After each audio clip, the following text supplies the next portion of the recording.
Good morning, Laker fans. Hope everybody's enjoying their Friday here.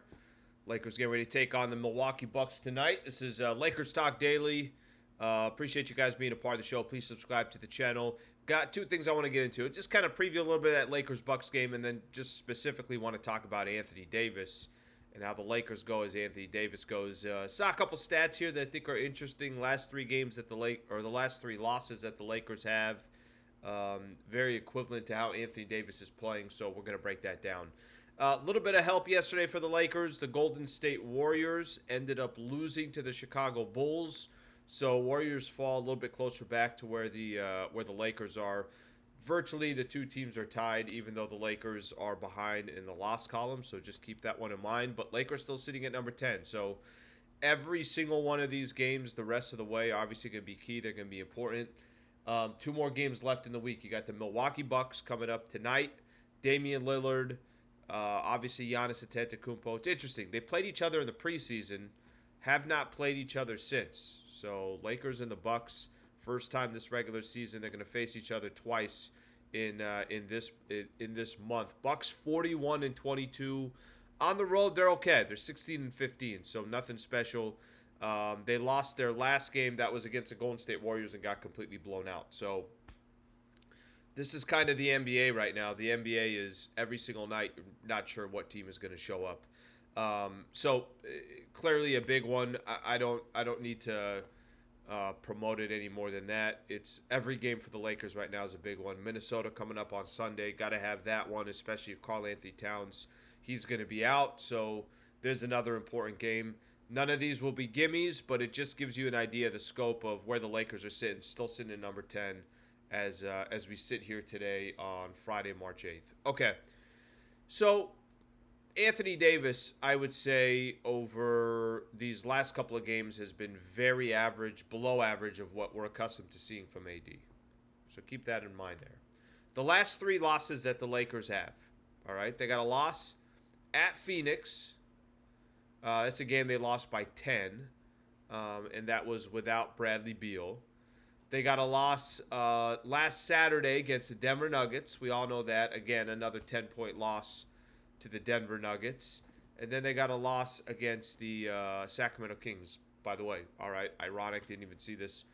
Each one of their losses, their last three games, they lost by 10 to the Sacramento Kings. The reason why I'm bringing that up is if you go back in each one of these losses and you just take Anthony Davis versus the other team's big men, kind of, I don't want to say it hasn't been close, but it has not been the Anthony Davis that we're accustomed to. Let me give you an example.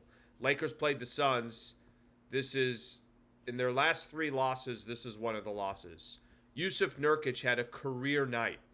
Nurkic on that night had 18 points, 22 rebounds, and 7 assists on Anthony Davis. Now, AD didn't play terrible. He's 22-14. Had a few steals, had a few block shots. But look what Nurkic did up against Anthony Davis. Okay, let's move on to the Denver game. Jokic, 35 points, 10 rebounds, and 7 assists. So Jokic doing work. AD just 17 and 11. Did have 3 blocks. And this last one, which I think was his worst performance of any of the three, Domantas Sabonis has 16 points, 20 rebounds, and 12 assists. Also had a couple steals. AD, just 1 block, 0 steals, 14 points, and 11 rebounds. There is something to that. And I think the something is simple for me. The something is the Lakers go clearly as Anthony Davis goes. AD plays well, and Anthony Davis is that dominant force on the defensive side as well. There's probably a good chance Lakers are going to win that game. But if it's anyway the way it's been over these last 3 losses, I don't like the Lakers' chances. So the reason why this is relevant coming into this game is because Giannis Antetokounmpo, when the game starts and it tips off at 7 o'clock at Crypto.com Arena, Giannis is going to be on the other side. Now I know you can say, well, Brook Lopez is there and Anthony Davis. Will he be guarding Giannis or will it be Rui Hachimura? We'll find out. Probably going to be Rui, at least to start off with.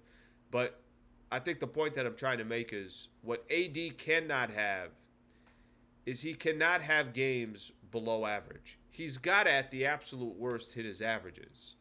And he has it in some of these games. And I think it is clear that, obviously for the Lakers to try to get a W, for the Lakers to get back on the winning track. I mean, clearly they've had some help as well.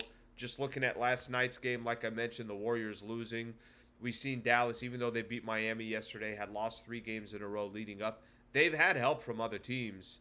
The question is just going to be how much they can take advantage of it. So another big one coming against the Milwaukee Bucks should be a fun game. Tip-off's at 7 o'clock. I'll be doing pregame show at 5:30.